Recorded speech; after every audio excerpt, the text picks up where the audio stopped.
Oh man, thank you so much. See, this is what happens when I shut down things and I'm not paying attention to what I'm doing. I'm going to have to re-edit some of this stuff out of there because I've been talking for all this time. Thank you. Let me thank you here, buddy, and PD. Thank you, Slim Gospel Keys from South Africa. Thank you. Yes, I turned down my microphone so that when I play, you don't hear me breathing hard or pushing on squeaky pedals. And I forgot to check, which is number one when you're doing a live stream, that your audio is seen in the YouTube content. So I got to go back now and redo everything I just did. Thank you for helping me. So, reverse. Welcome, Sam Tolbert, Sound of Joy Music Services. I thank you for coming in and spending some time with me. This is my year in review. Let me go back to this page. All right. This is where things started. I think the microphone was also down here, so I'm going to have to go back and edit this video and take out the opening intro. But at least you would have heard the song from the opening intro.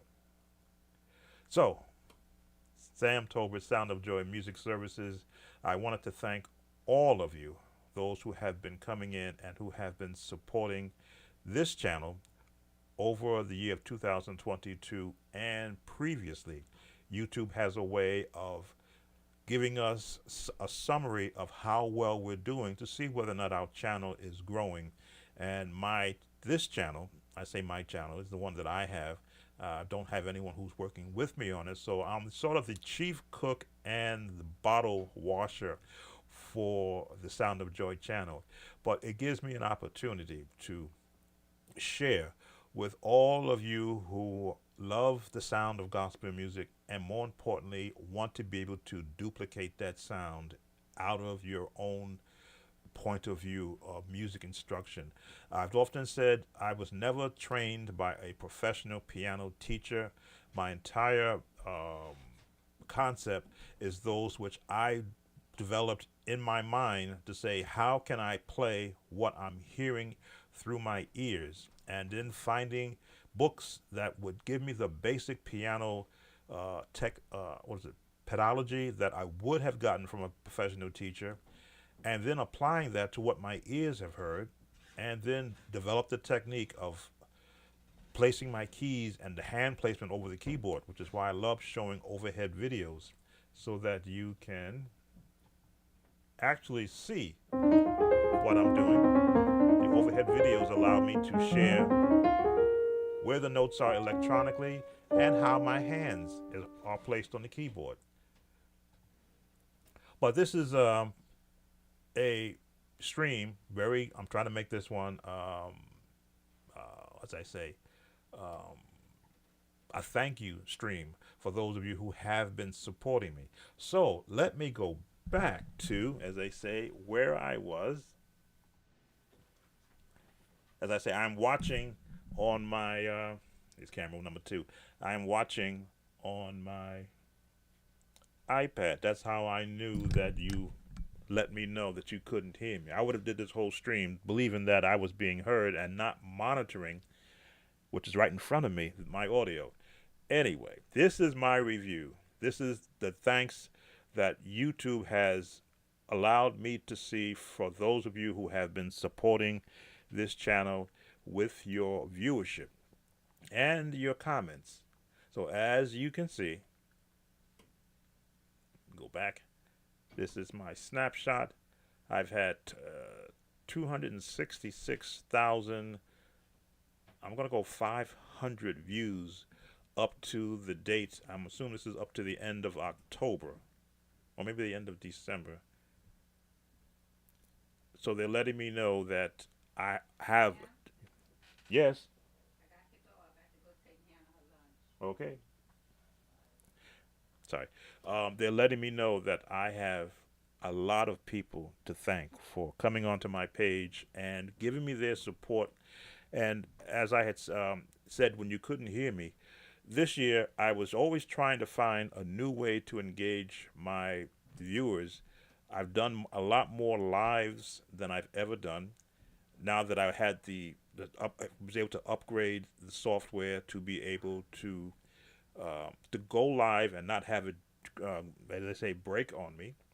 Added some different cameras for different angles. Added some lighting. If you watch, I'm able to turn off some of the lighting because I've got it right here on me. And I like to monitor it, make sure that I'm getting the best view that you can see. Oh, thank you, Pede. Thank you. And I would ask that you share this channel with everyone in your area, and you will see why. So this is the snapshot: 684,000 watch minutes, 600 and 6,000. Wait, that's it. 684,000, right? Watch time minutes, 6,617 likes. When you like my video, and you hear it sometimes, I have to learn the buzzword in everything that when I'm doing live. Like the video, share, comment, and subscribe. When you like a video on YouTube, YouTube algorithm looks at that and they will push it up amongst the millions of other videos so that other people can get a chance to see what it is you like. You can only put one like, as I say, per person, but your likes have pushed me up in the algorithm. I do go into YouTube and I want to see, compared to the higher subscriber and the higher viewership channels, can I compete with them? And you've been able to push me up, not from the bottom, because I've been here since 2006, but there are others who have come on uh, in later years towards me. They've got the bigger subscribers. I like to think they've got the younger subscribers, because I have an algorithm that lets me look at that also, what age group likes to come to see my channel, so I know where my demographics are. But I do appreciate the total likes, because you have pushed me up in the YouTube algorithm, and my subscriber count is growing. So far this year, I've added 1,411 new subscribers, and we love subscribers. Those are people who have said, I want to know when something new comes from this channel. YouTube likes that, and I love that, because that lets me know that in the world of competition for subscribers, I can compete. Just one new subscriber is always a joy, because that's one more listening ear and watching eye that I didn't have. And this is up to the month of October, and I monitor my subscriber count every day, because I do have analytics which I can look at. So, top video of the year. It's amazing to me how this one video, I Surrender All, made in, I think, 2012, every year has been the top video viewed on my channel. And every time I go back to that video and I look at it again, and I go, I remember when I did that video, I was just freestyling it. There was no planned chord changes, no planned, sometimes I'll look at a song and I'll go, okay, I'm going to do an intro here, then I want to do this here. I just sat down and just started playing, and I said, what if I was just free willy-nilly playing I Surrender All in whatever came to my mind, putting it in there. And it is still, for the past, I'm going to go, since that video was put up, the most viewed video I have. I want to see if I can do this. I want to go and see what the current count is. So let me change my view here so I can go to that video and see what the current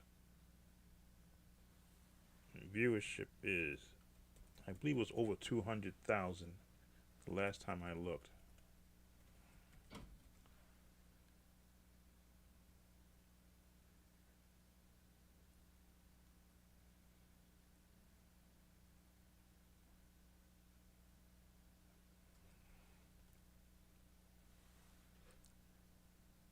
trying to find it on my page and I can't find it.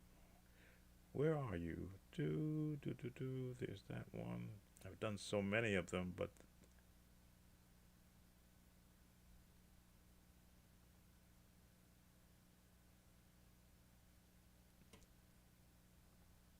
it doesn't show up. Let me spell it correctly.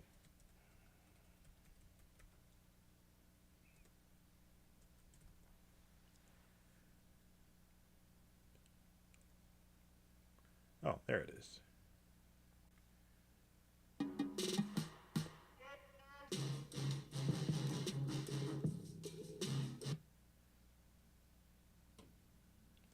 No, that's not it either.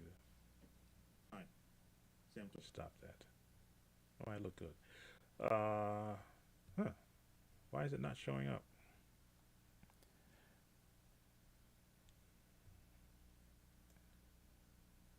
For some reason,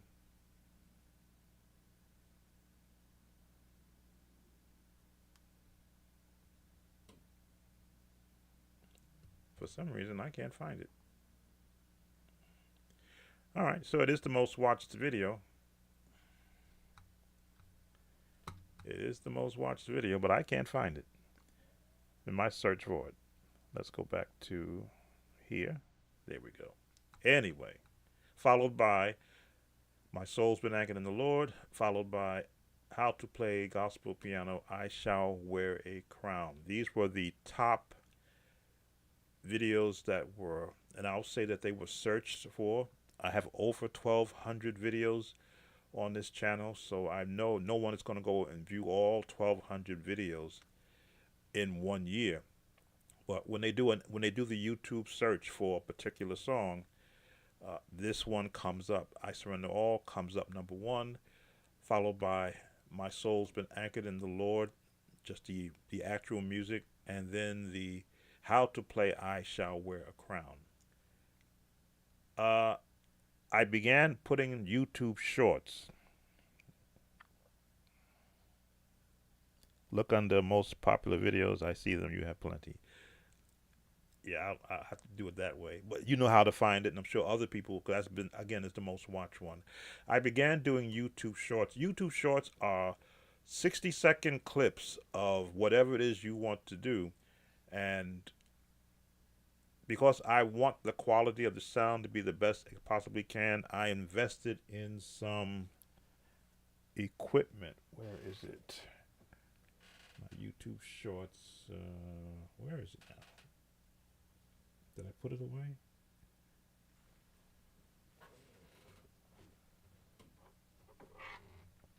Here it is. I invested in an iRig. There we go. Invested in an iRig that I can connect into my iPhone, because YouTube Shorts require the image to be of the size of a cell phone camera, and I couldn't do it live until I again found the software that I could use to actually now I can hook the camera into my main computer versus doing it with an iPhone, and to create a 60-minute quick short of something, just something musical. And my short views are starting. I've got 21 loaded this year, and that's going to be something that I'm going to be putting a lot of more focus on, because the YouTube shorts they get the quickest audience in, I would say, an hour. And I think one of my shorts brought in 400 views in just 45 minutes. It wasn't the Gospel Bounce though. I think it was a little E flat minor jazz. I got to go back and look at my review, but I like the shorts theme, in that you can just put a quick 60-second what your channel is all about, and it jumps every other video out there, because shorts pop up. People are in a rush sometimes. Sometimes people just want to look at something interesting, and boom, they're gone. So I'm going to be doing more with the shorts in the future. I may do some shorts for this Christmas season. Also, I haven't done any for that. What I may do is look at some of the videos I've done and just take a snapshot, 60-second snapshot of some of those and put them out there. Next is our, okay, the likes and the minutes. They say, thank you for your support. I couldn't have made this year happen without you. You will see this one. I believe I posted this one. No, I couldn't post this one in the on the post page. All time highs. Days since your first upload, 5,910 days since my first upload back in 2006. And I believe I uploaded myself playing on the Casio piano, which I still have. And I may just bring that out of mothballs. It's in the closet down here in the basement in my studio, and just set it up and let you see where it all started. I love that piano. It was a very sturdy piano. Um, at that time, I think it cost $600 out of Sam Ash. I had to pay for it on time because I wasn't making that much money. But that piano is the most rugged piano I've ever had. It had a tremendous sound for its size, and when you put it through a good amplifier, you couldn't tell if you were playing on a Yamaha piano. That's how well it's crafted that piano was. And with 88 keys, and it was, I think it weighed about 40 pounds, so it was good traveling also. All-time likes, all-time comments, all-time shares. So 55,000.9 likes, 8,252 comments. Again, I love the comments. I was bad in the first part of it. I mean, I would just keep putting out video, and would never look at the comments until I began to look at the comments recently. I'll go the last 2 years, and I would look back and I go, people were complaining, well, maybe he doesn't care about the comment we left. And I had to go back and answer those comments. Please forgive me. In my early days, I was more concentrated in putting videos out than I was doing comments. So that's why I ask now, whenever you post a comment, I answer it the second that it comes up. I actually monitor comments right after I put up a video. So when I see one come up, I'll jump in and just answer right away. And of course, shares. Love it when people will share the channel. I think that is the last, right, that's the last of the YouTube summary of how well supported this channel has been, and I really do appreciate that. I really do appreciate that.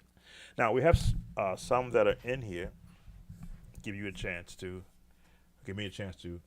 catch my voice. I can feel it getting raspy because if you know me in my past, I was one never to talk. I was a doer. I always wanted to be about doing something. Conversation wasn't my strongest suit, but I'm learning how to communicate. Looking at the comments, I want to make sure that I acknowledge those that are here. Haven't missed anyone. And of course, I love not just the playing of music, which has been a staple of my life. Probably a church musician from the age of 17, but involved in music since the age of 8 in high school, in public school. I always do the show and tell. Let's see.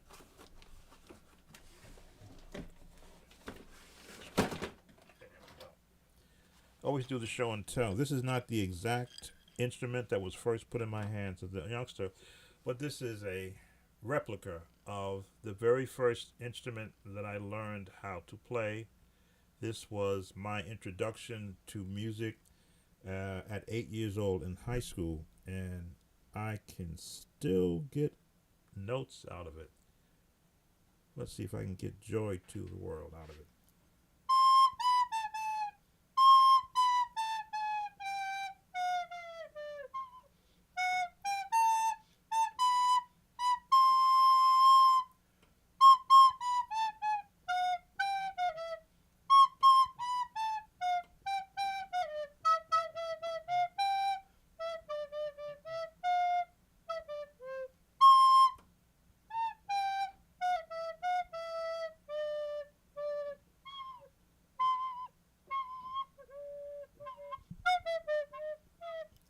last note.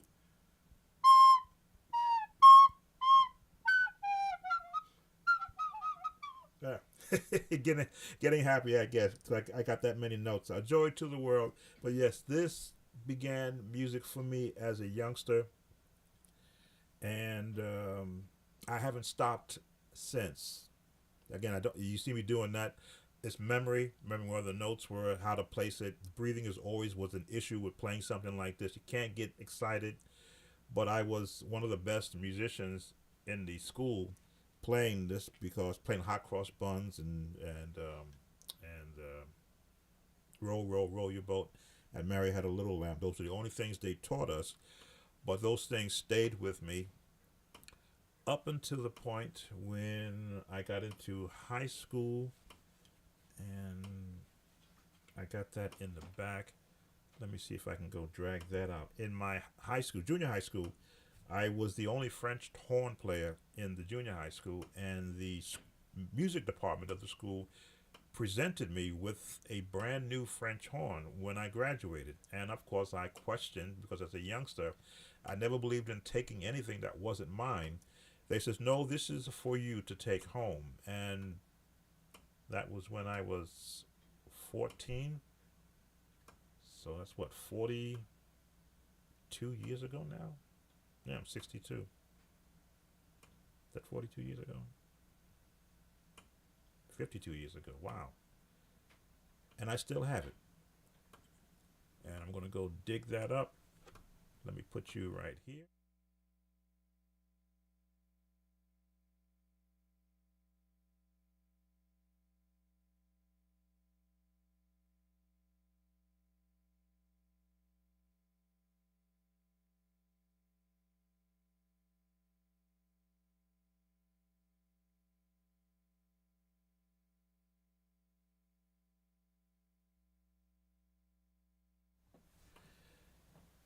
So I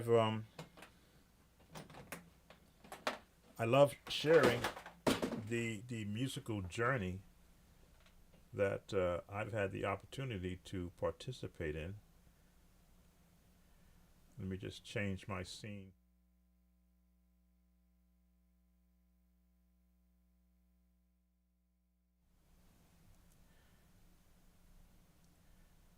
Let's mess up this one. There we go.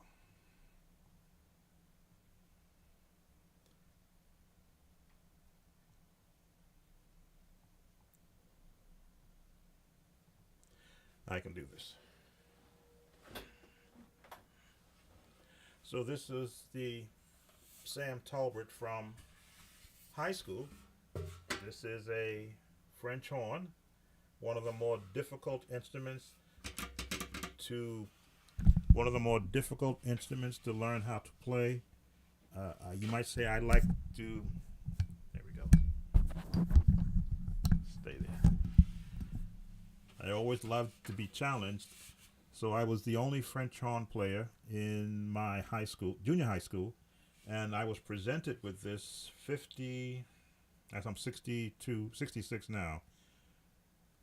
Make sure I can add right. So 50, 48 years ago. Is that right? 46 years ago. 56 years ago.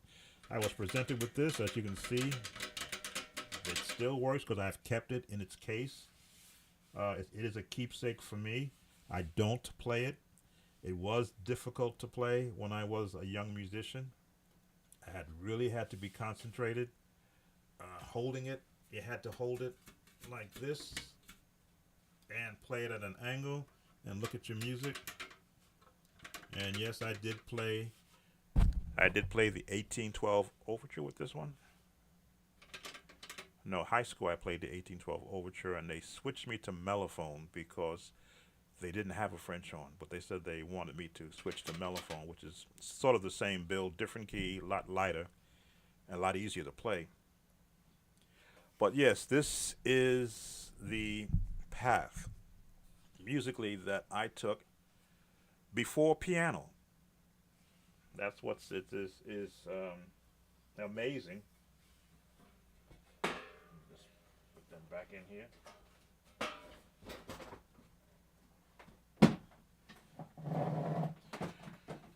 all of this, all of this is pre-piano. Now, yes, I did have a piano in the house. My father was a church musician, so we had a piano and an organ. But his busy schedule as a radio and TV tech did not give him the time to sit me down and say, this is a C chord, D chord, E flat major seventh. This is how you put a one and a two together, and this is how you play the bass. His job was to feed the family.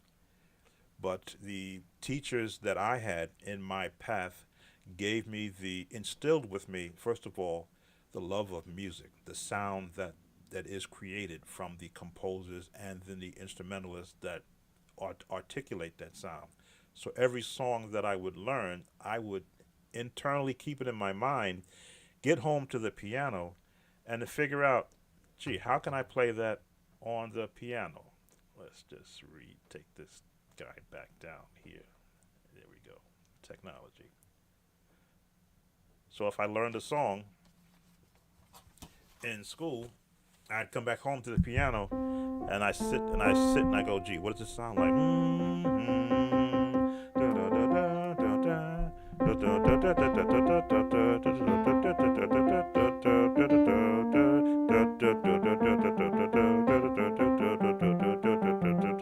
My part in the 1812 overture.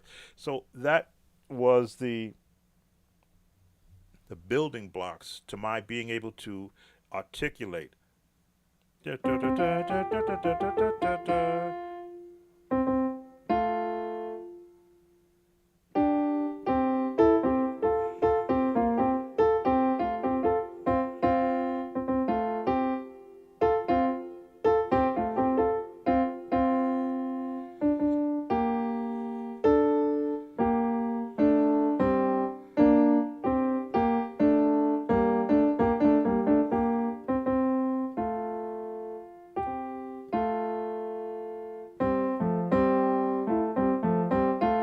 There we go. Two parts. I was the second French horn. Another gentleman had the top note. I had the note in the middle, but that helped me to hear the distinction between chords.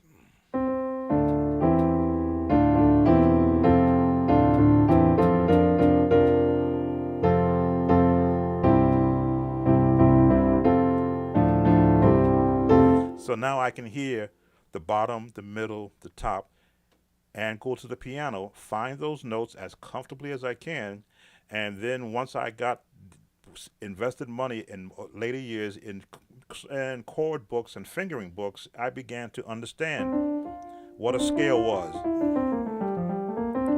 and how they are used in the construction of songs and especially the playing of it. So what you see me do here, what you see me do here on this channel is, in a nutshell, I summarize everything that I painstakingly learned in my early years and tried to minimize it to the point where if there's a musician anywhere around the world who either can't afford a teacher or there's none in their area, will allow me to pass on the knowledge of a musician who learned by listening and by reading for information and then taking that sound and communicating it onto any type of an instrument, be it a flute or French horn or the piano, organ, or keyboard. So I'm talking a lot. Want to make sure that I don't miss anyone. So I encourage you to like, share, comment, and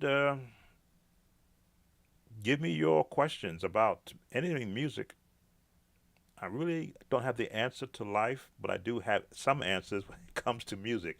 And for a lot of situations, music can become a stress release. I know it has been a stress release for me just to learn an integral part to a song and nail it each time I play it. Sometimes I will make a mistake with it, but it's just that fun of jumping into it and articulating what it does. What's happening, I think I covered what I'm looking at doing when it comes to next year. I am looking to begin Zoom and Skype lessons.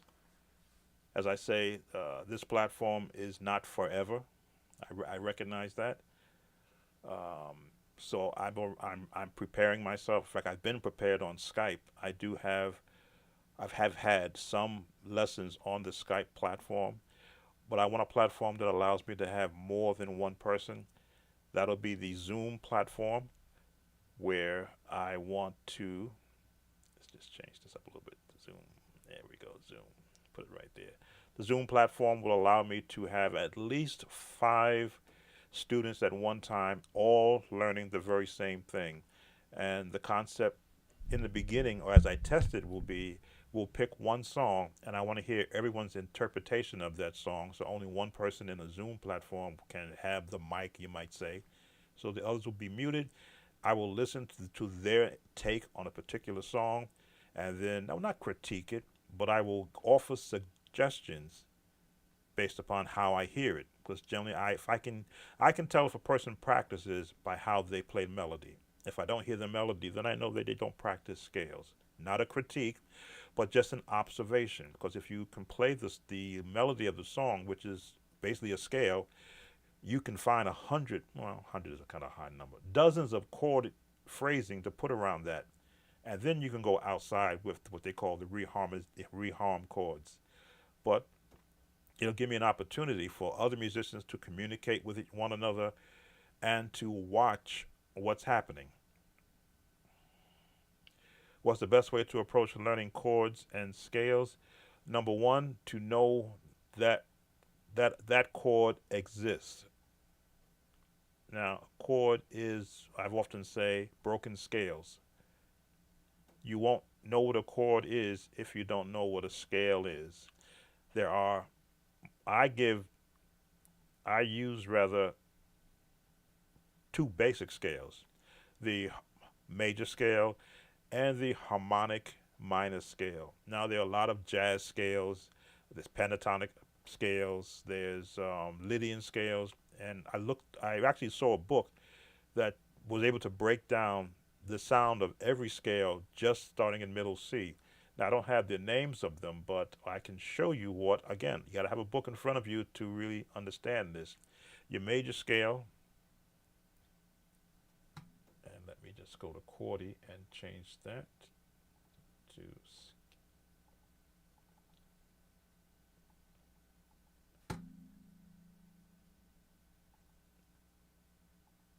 there we go, change that to C. In a book, I saw where for all the different scale names, that's one scale, that's another scale, that's another scale,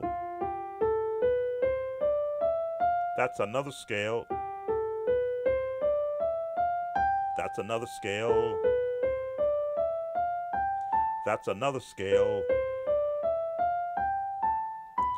All of those are scales, and they have names attached to them. Lydian, well, I'm gonna have to get my book out to look at them. But those, just from every note, changing a note in each key and playing it straight through, just on the white keys, those are the names of all the different crazy scales that you never really pay attention to out there. I only stress the major scale and the harmonic minor,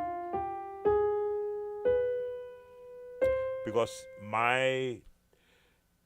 this deconstruction of gospel songs has found that those are scales that the songwriters are writing their songs in. If it's a major song, let me see.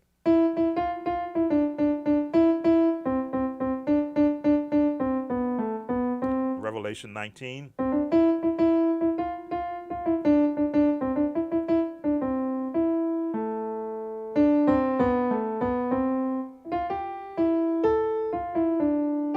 Changes.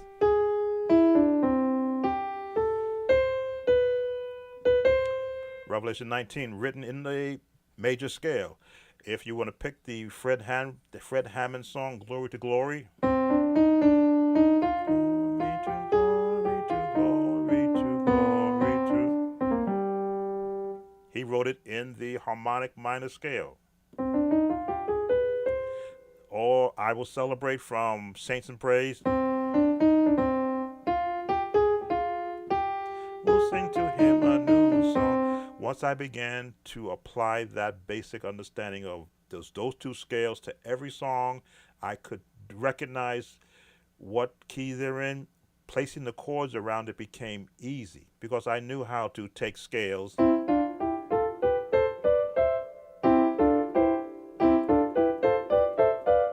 break them up and find whatever chords are relative to those scales. I've covered this in a lot of my lives and in some of my videos, how to play the scale in gospel chords.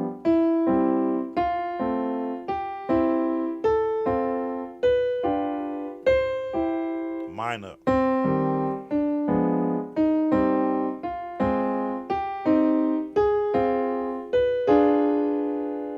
Or whichever way you want to go. If you like Richard Smallwood's song,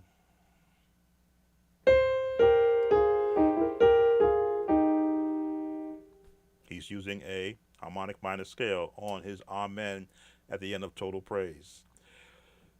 Whew. And that's just the start of it. Go to classical music and you will hear all types of scales used. Go to jazz and you hear major, minor, and a major, major, minor. Major, minor. Let me see what that major, minor scale. You should remember how that was. Yeah, I think that's the major, minor. There's your minor chord in it, and there's your major.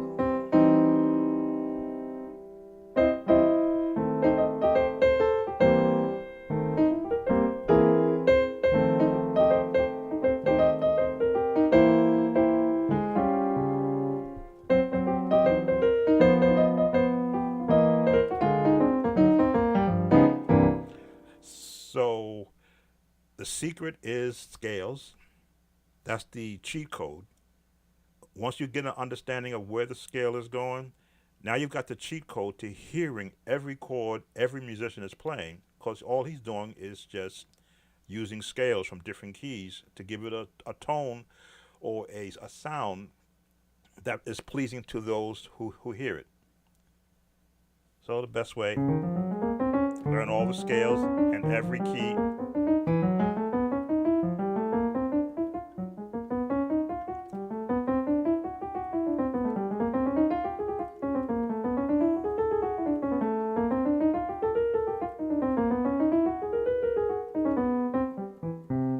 And have fun when you're learning them, because when I practice scales,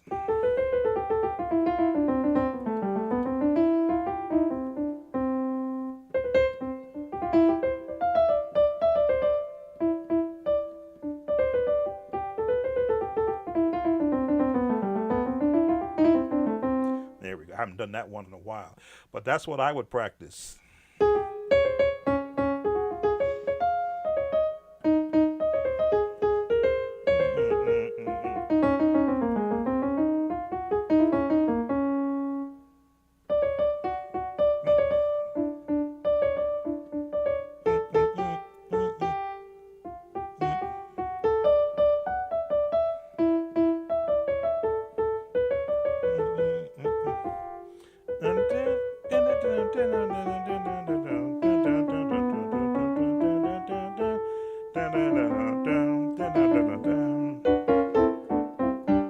You get the idea. Once you get a sense of how a scale can be played, you will develop your own practice. Of course, the church musicians love to put all their runs.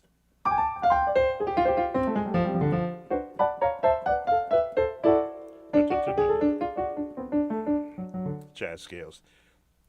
But yeah, it is a fun thing musically. I've been doing all this talking, so, and I've been playing too. So usually when I'm talking and I'm playing, songs come to my head. Let me see. I want to miss anybody that may be here watching.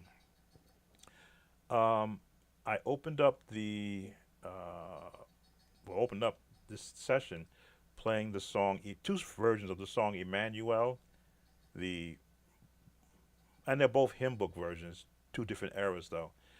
I did a lesson video on the song um, Emmanuel by Norman Hutchin in the key of D major. That was fun doing that one. And I do want to play something for you. Let's do Jesus is the Light, done by Hezekiah Walker did it also, but was originally done by Butch Haywood out of Brooklyn, New York, a friend of mine. A friend of mine, and in the key of B flat. Jesus is the light, light of the world. He's what was the words? I forgot. The brightest way up. Jesus is the light of the world. I should know the words to that. So let's see if I can find it. I'm gonna do a little bit of it. I don't think I will get a YouTube recognition of it.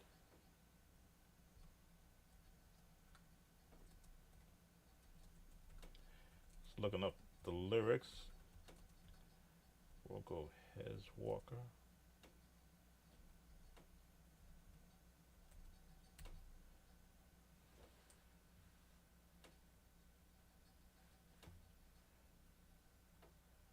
Searching for the lyrics.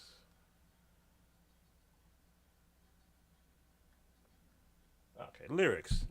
Jesus is the light, light of the world, light of the world. He's the road out of darkness, the brightest way out. Jesus is the light of the world. Let's put a. Can I do it?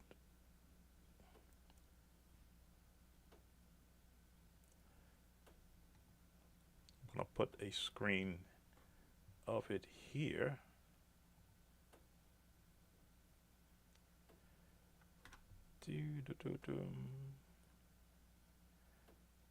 Because this is kind of the things I'm going to be doing on YouTube. Not on YouTube, on Zoom. Let me do some cleanup here. That is the album. Now, of course, I learned this song. Is that more? Oh, yeah, that's the soprano part. There we go.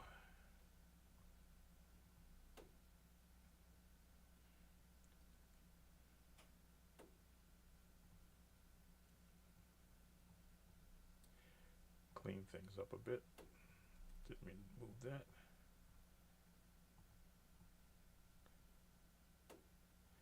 That's going to hide some of the other stuff there.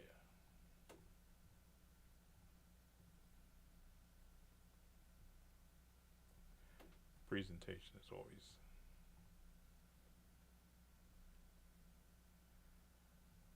all right. Put a nice beat with it, and I'll do a little bit of it so that I don't affect the algorithm that much. Let's get to a poppy piano. I'm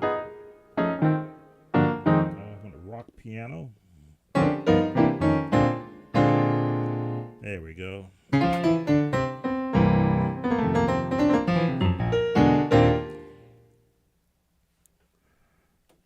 And let's get our drum pattern up.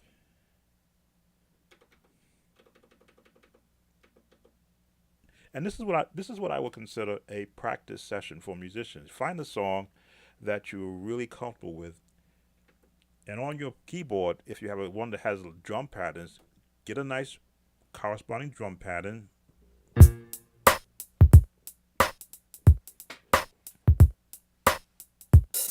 And hear that pattern in your head.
Let's see if I get. Let's see if I get a copyright notification on that one. I hope to think that it's the Christmas season. Let me have some leeway. But yes, Jesus is the light of the world. Hezekiah Walker, originally penned by the great Butch Haywood from the institution, Professor Butch Haywood, the master of playing in B major, Butch Haywood. Yes, our friend, I'll say personal friend, because I have known him many, many years. I learned to play in B major, listening to his songs, trying to understand why does he sound so good in B major, till I found out B major is an offshoot of the key of G A flat minor. Same same chords, just placed differently every now and then. So again, I want to thank those that have come here early with me. I may come back on.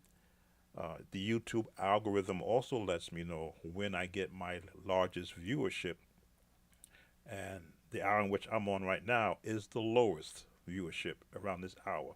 But I wanted to come on to see in different parts of the country. I wanted to see who I may come into contact with. Of course, this will stay up.